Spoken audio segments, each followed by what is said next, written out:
Mi hermana se comprometió con mi ex que casi me mata, pero cuando él la engañó una semana antes de la boda, mi familia rogó por mi perdón y dinero, y mi respuesta los dejó sin palabras. Tengo 29 años, trabajo en marketing digital, y honestamente nunca pensé que llegaría el día en que tuviera que cortar contacto con toda mi familia. Pero aquí estamos. Lo que pasó hace como un año y medio, básicamente me hizo darme cuenta de que a veces la gente que comparte tu sangre puede ser la más tóxica en tu vida, ya sabes, y eso duele más de lo que puedo explicar.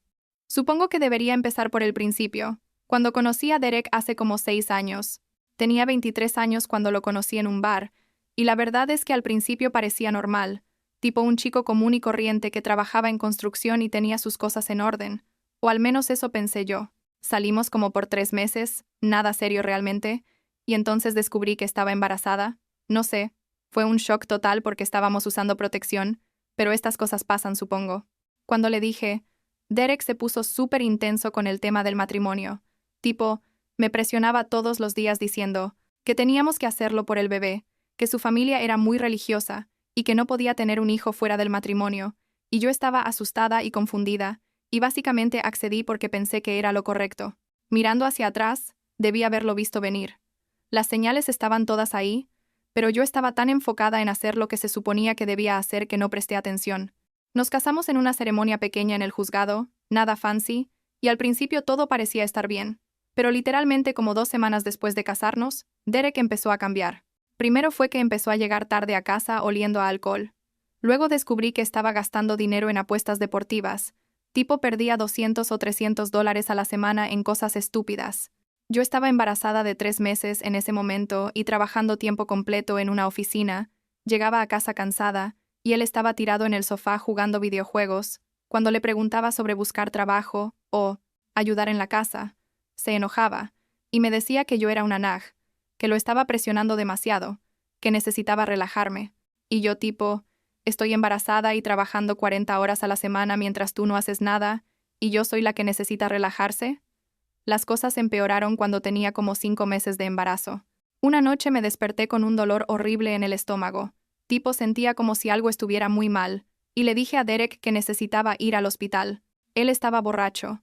Había estado bebiendo con sus amigos en el garaje, y me dijo que estaba exagerando, que era normal sentir dolores durante el embarazo. Yo insistí. Le dije que esto era diferente, que realmente necesitaba ayuda, y él solo me gritó que lo dejara dormir. Terminé llamando a una ambulancia yo misma, y cuando llegué al hospital los doctores me dijeron que estaba teniendo un aborto espontáneo. Perdí al bebé esa noche, y Derek ni siquiera vino al hospital hasta el día siguiente. Cuando llegó, no, me preguntó cómo estaba. No me consoló, solo me dijo que probablemente había sido mi culpa por estar estresando mucho en el trabajo. Dijo que si hubiera sido una mejor esposa y me hubiera quedado en casa como debía, el bebé estaría vivo. ¿Puedes creer eso? Me culpó por perder a nuestro bebé. Después del aborto, caí en una depresión profunda. Seguí trabajando porque necesitábamos el dinero. Derek había perdido su trabajo en construcción como un mes antes por llegar tarde todo el tiempo, y ahora yo era la única que traía dinero a casa. Él se quedaba todo el día jugando videojuegos, tipo de las 10 de la mañana hasta las 3 de la madrugada, y cuando yo llegaba del trabajo esperaba que le cocinara y limpiara todo. Si me quejaba, me gritaba, me decía que era una inútil, que cualquier otra mujer estaría feliz de tener un hombre como él. No sé cómo explicar lo que se siente estar tan agotada mental y físicamente, que consideras que tal vez sería más fácil, ¿no? Estar aquí, ¿me explico? Intenté suicidarme 2 veces durante ese año. La primera vez tomé un montón de pastillas, pero vomité la mayor parte y solo terminé súper enferma. La segunda vez traté de cortarme las muñecas en la bañera, pero me asusté a mitad de camino y llamé a emergencias. Derek estaba jugando videojuegos en la sala cuando los paramédicos llegaron. Ni siquiera se dio cuenta de que algo estaba mal hasta que ellos tocaron la puerta. Finalmente, después de casi 2 años de matrimonio, me di cuenta de que si no salía de ahí, me iba a morir, literal o figurativamente. Había estado yendo a terapia en secreto, usando mi seguro del trabajo, y mi terapeuta me ayudó a ver que estaba en una relación abusiva y que necesitaba salir. Un día, cuando Derek estaba particularmente calmado, le dije que quería el divorcio. La cosa es que no esperaba su reacción. Se levantó del sofá y me golpeó en la cara tan fuerte que caí al piso. Nunca me había pegado antes. O sea, me gritaba y me insultaba todo el tiempo, pero nunca físicamente violento hasta ese momento. Me siguió pegando, en la espalda, en las costillas, en la cabeza, mientras yo trataba de cubrirme y gritar por ayuda. Luego me arrastró al cuarto, me tiró en la cama y cerró la puerta con llave. Me tuvo ahí como por 6 horas, gritándome que si trataba de dejarlo me iba a matar, que nadie más me iba a querer, que era una mierda de persona. Eventualmente se quedó dormido en el sofá. Había estado bebiendo durante toda la golpiza, y yo logré escapar por la ventana del cuarto. Fui directo a la casa del vecino, que era un señor mayor como de 70 años que vivía solo, y él llamó a la policía inmediatamente. Derek fue arrestado esa noche. Tenía moretones por todo el cuerpo, costillas fracturadas, un ojo morado que duró semanas, y los doctores en la sala de emergencias tomaron fotos de todo para evidencia. El juez le dio una orden de restricción y lo mandó a clases de manejo, de ira como parte de su libertad condicional. El proceso de divorcio fue una pesadilla. Derek trató de pedir pensión alimenticia, argumentando que yo era la que ganaba dinero y él estaba desempleado, pero mi abogada usó toda la evidencia del abuso y terminó sin recibir nada. El divorcio se finalizó como 6 meses después del incidente, y yo inmediatamente me mudé a otra ciudad como a 3 horas de distancia. Cambié mi número de teléfono, bloqueé a Derek en todas las redes sociales. Básicamente corté todo contacto posible con él. Los siguientes 2 años fueron de reconstrucción. Conseguí un trabajo mejor en marketing digital en mi nueva ciudad. Empecé a ganar bastante bien, y por primera vez en años me sentía como una persona real otra vez. Fui a terapia religiosamente, tipo 1 vez a la semana sin falta, y trabajé en procesar todo el trauma. Mi familia, mis padres y mi hermana menor Ashley sabían todo lo que había pasado con Derek. Mis padres ya estaban retirados en ese momento, vivían de su pensión y algo de ahorros. Y Ashley, que tenía como 24 años, todavía vivía con ellos. Trabajaba como mesera en un diner local. Ashley había dejado la escuela en el grado 11 y había tenido problemas con drogas cuando era más joven. Nada súper pesado, pero mis padres habían gastado mucho dinero en rehabilitación y esas cosas. Yo empecé a mandarles dinero cada mes, tipo $500 o $600, porque sus pensiones no eran mucho, y yo quería ayudar. También le mandaba dinero extra a Ashley de vez en cuando, para que se comprara ropa o lo que necesitara. Todo estaba relativamente bien hasta hace como 1 año y medio. Una noche recibo una llamada de video de mis padres, y ellos se veían súper emocionados, tipo con esas sonrisas grandes que pones cuando tienes buenas noticias. Mi mamá empieza diciendo que Ashley tiene algo que contarme, y entonces Ashley aparece en pantalla y extiende su mano para mostrarme un anillo de compromiso. Estaba súper feliz, casi gritando, diciendo que se iba a casar y que tenía que contarme sobre su novio. Y entonces dijo su nombre. Derek, mi ex esposo abusivo Derek. No podía procesar lo que estaba escuchando. Le pregunté que repitiera el nombre, pensando que tal vez había escuchado mal o que era otro Derek, pero no, era él. Ashley explicó que habían estado saliendo por como 6 meses, que él había entrado al diner donde ella trabajaba un día. Se reconocieron porque él me conocía a mí, y empezaron a hablar. Según ella, Derek le había contado que nuestro matrimonio había sido un error, que yo era súper controladora y abusiva, que lo había acusado falsamente de violencia para conseguir el divorcio y quedarse con todo su dinero o algo así, tipo literalmente invirtió toda la historia. Y lo peor, es que mis padres le creyeron. Mi papá estaba ahí en la llamada diciendo que Derek parecía un buen chico, que había cometido errores en el pasado pero que, claramente había cambiado, que estaba yendo a terapia y trabajando en sí mismo. Mi mamá agregó que tal vez yo había sido muy dura con Derek, que los matrimonios tienen problemas y que no había necesidad de haber dramatizado tanto las cosas. Me quedé literalmente paralizada. No podía hablar. Solo sentía como si alguien me hubiera tirado un balde de agua helada encima. Finalmente logré decir que Derek me había golpeado, que me había mantenido prisionera en mi propia casa, que había intentado matarme, y Ashley se rió. Se rió en mi cara y dijo, «Oh, por favor, Emily, siempre has sido tan dramática. Probablemente tú empezaste las peleas y luego jugaste a la víctima como siempre haces». Dijo que Derek le había mostrado mensajes de texto míos, donde supuestamente yo le decía cosas horribles, que obviamente eran inventados o sacados de contexto, de cuando yo le pedía que buscara trabajo o ayudara en casa, y que ella le creía a él más que a mí. Les dije que esperaran, que tenía evidencia de todo. Fui corriendo a mi cuarto y saqué mi laptop. Encontré todas las fotos médicas del hospital después de la golpiza, los reportes policiales, la orden de restricción, los récords de las clases de manejo de ira que el juez le ordenó, todo.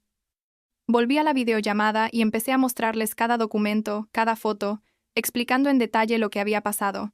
Las fotos eran brutales, tipo mi cara estaba irreconocible en algunas, moretones negros y morados por todo mi cuerpo, y yo estaba literalmente llorando mientras les mostraba todo esto, reviviéndolo en mi mente. ¿Y sabes qué hizo Ashley? Se encogió de hombros y dijo, bueno, claramente hiciste algo para hacerlo enojar tanto. Nadie reacciona así sin razón. Luego, y esto fue lo que realmente me rompió, dijo. Además, tú ni siquiera pudiste mantener a tu bebé vivo. Así que claramente hay algo mal contigo, no con Derek. Usó mi aborto, la cosa más traumática y dolorosa que me había pasado en la vida, como un argumento en mi contra. En ese momento, algo en mí se rompió completamente. Mis padres solo se quedaron callados, no defendiéndome, no diciendo nada para parar a Ashley. Mi papá eventualmente dijo que ellos habían decidido que Derek iba a mudarse con ellos después de la boda para ahorrar dinero, mientras él y Ashley buscaban su propio lugar, y que esperaban que yo pudiera superar mis problemas personales con él y ser parte de la familia otra vez, les dije, con la voz más calmada que pude hacer. Que si permitían que Derek entrara a su casa, si apoyaban esta relación después de todo lo que les había mostrado, entonces yo cortaba contacto con todos ellos para siempre. No, más dinero mensual, no más ayuda financiera, no más llamadas, nada. Mi mamá empezó a llorar diciendo que estaba siendo cruel y egoísta, que la familia era lo más importante y que yo estaba destruyendo nuestra relación por mi ego. Ashley me gritó que era una perra resentida que no podía soportar verla feliz. Y mi papá, mi propio papá que se supone que debía protegerme, dijo que necesitaba crecer y dejar el pasado atrás. Colgué la llamada. Bloqueé sus números, sus correos, sus redes sociales, todo. 2 días después recibí como 30 mensajes de números desconocidos, todos de Ashley y mis padres usando teléfonos de amigos o del trabajo, suplicándome que reconsiderara, pero no porque les importara mi bienestar, no, sino porque necesitaban el dinero que les mandaba cada mes. Ashley literalmente escribió en uno de los mensajes, puedes estar enojada todo lo que quieras, pero igual mándanos el dinero. No es justo que nos castigues financieramente por esto, como si yo les debiera algo, como si tuviera alguna obligación de financiar su vida, mientras ellos apoyaban al hombre que casi me mata. Pasaron como 2 meses sin saber nada más de ellos. Bloqueé cada número nuevo que me escribía, cambié mi correo electrónico personal, y solo le di el nuevo a mis amigos más cercanos. Estaba empezando a sentir paz otra vez. Tipo realmente estaba procesando el hecho de que ya no tenía familia biológica pero que estaba bien, que podía construir mi propia familia escogida con amigos y eventualmente una pareja. Y entonces, una mañana recibo un mensaje en LinkedIn de todo lugares, de mi tía, la hermana de mi mamá que vive en otro estado y con quien rara vez hablo. El mensaje decía que necesitaba llamarla urgentemente, que era sobre Ashley. La llamé pensando que tal vez algo malo había pasado, no sé, un accidente, o algo así. Y mi tía me cuenta que Ashley había descubierto a Derek engañándola con otra mesera del diner donde ella trabajaba. Aparentemente llevaban como un mes viéndose a espaldas de Ashley, y ella los cachó cuando fue a dejarle el almuerzo a Derek a la casa de mis padres un día que salió temprano del trabajo, y los encontró literalmente en la cama de invitados. Esto fue como una semana antes de la boda. Ya sabes, ya habían mandado las invitaciones y todo. Ashley obviamente canceló todo. Echó a Derek de la casa gritando y llorando, y ahora estaba devastada. Mi tía me estaba llamando para decirme que la familia pensaba que yo debería ser la persona más grande, perdonar y apoyar a Ashley en este momento difícil. No podía creer lo que estaba escuchando. Le dije a mi tía que Ashley me había insultado, había minimizado mi abuso, había usado mi aborto como arma en mi contra, y había escogido creerle a mi abusador sobre mí. Le pregunté por qué debería yo apoyar a alguien que había sido tan cruel conmigo, y mi tía dijo algo como, bueno, ella estaba enamorada, y la gente hace cosas tontas cuando está enamorada, pero ahora ella entiende que tú tenías razón sobre Derek, como si eso arreglara algo, como si ahora que Derek la había lastimado a ella, de repente mi experiencia era válida. Cuando él solo me lastimó a mí, yo era la mentirosa dramática, pero ahora que Ashley sufrió, consecuencias, oh, ahora sí Derek era el malo. Le dije a mi tía que no, que respetara mi decisión de no tener contacto con esa parte de la familia, y colgué. Bloqueé su número también. Durante las siguientes semanas, varios familiares empezaron a contactarme a través de diferentes métodos, primos que no había visto en años, tíos, hasta la vecina de mis padres una vez, todos con el mismo mensaje, que la familia me necesitaba, que Ashley estaba sufriendo, que mis padres estaban preocupados, que debería volver. Bloqueé a todos. Como 6 meses después de todo este drama, Recibo un correo electrónico en mi dirección de trabajo, que aparentemente alguien les había dado porque yo nunca se las di. Era de mi papá. El correo decía que había tenido un accidente en la casa. Se había caído de una escalera tratando de arreglar algo en el techo y se había roto la cadera. Necesitaba cirugía que costaba tipo $15,000, porque su seguro no cubría todo, y estaban en una situación financiera desesperada. El correo era largo, tipo 3 páginas, y en algún punto decía algo como: sé que cometimos errores contigo y con toda la situación de Derek, y lo sentimos mucho, pero eres nuestra hija, y te necesitamos ahora más que nunca. Terminaba preguntando si podía mandar dinero para la cirugía y las cuentas médicas. Leí el correo como 5 veces. La primera vez sentí culpa, tipo ese reflejo automático de querer ayudar a tu familia cuando están en problemas. Pero luego lo leí de nuevo, y me di cuenta de que en ningún momento el correo reconocía realmente lo que habían hecho. No había una disculpa genuina por haberle creído a Derek sobre mí, por haber minimizado mi abuso, por haber apoyado que él se mudara con ellos sabiendo lo que me había hecho.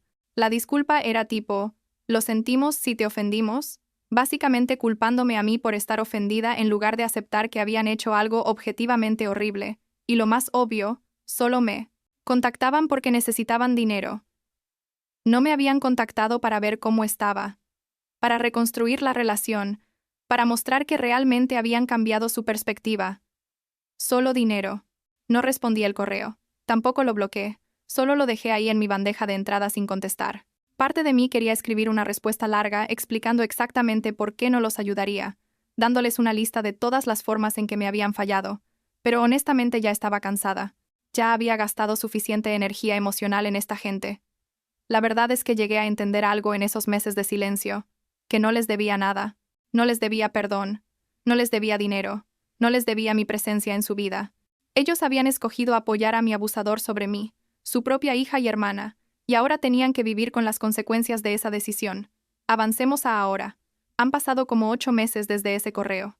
Nunca respondí, nunca mandé dinero, y nunca he tenido contacto con ninguno de ellos desde entonces. He escuchado a través de conocidos mutuales que mi papá finalmente consiguió la cirugía a través de algún programa de asistencia gubernamental o algo así, que Ashley sigue viviendo con mis padres y trabajando en el mismo dinero, y que Derek aparentemente ya está con otra chica. No sé los detalles, y honestamente no me importan. He construido una vida realmente buena aquí en mi ciudad. Tengo un trabajo que me encanta, gano suficiente para vivir cómodamente, tengo amigos increíbles que son más familia para mí que mi familia biológica jamás fue, y hace como 4 meses empecé a salir con alguien que es amable, respetuoso, y me trata como una persona valiosa. A veces, en momentos random, me pongo triste pensando en lo que pudo haber sido. Me imagino una versión alternativa donde mis padres me creyeron, donde me apoyaron, donde mi hermana me defendió en lugar de atacarme, pero luego recuerdo que la gente te muestra quiénes son realmente cuando las cosas se ponen difíciles, y ellos me mostraron que su comodidad y sus deseos eran más importantes que mi seguridad y bienestar. Y honestamente, estoy en paz con eso. No de una forma tipo, estoy completamente sanada, y nunca pienso en ello, sino más bien, de una forma de, esto pasó, fue horrible, y no voy a dejar que defina el resto de mi vida. La semana pasada, mi terapeuta me preguntó si alguna vez consideraría tener contacto con mi familia otra vez, bajo las circunstancias correctas. Le dije que honestamente, no lo sé. Tal vez si vinieran con disculpas reales, con reconocimiento genuino del daño que causaron, con un entendimiento profundo de por qué lo que hicieron fue tan imperdonable, y sin expectativas de que yo inmediatamente les perdone y vuelva a mandarles dinero. Pero ¿sabes qué? No estoy esperando que eso pase. He dejado de esperar cosas de ellos, y eso, en sí mismo, es liberador.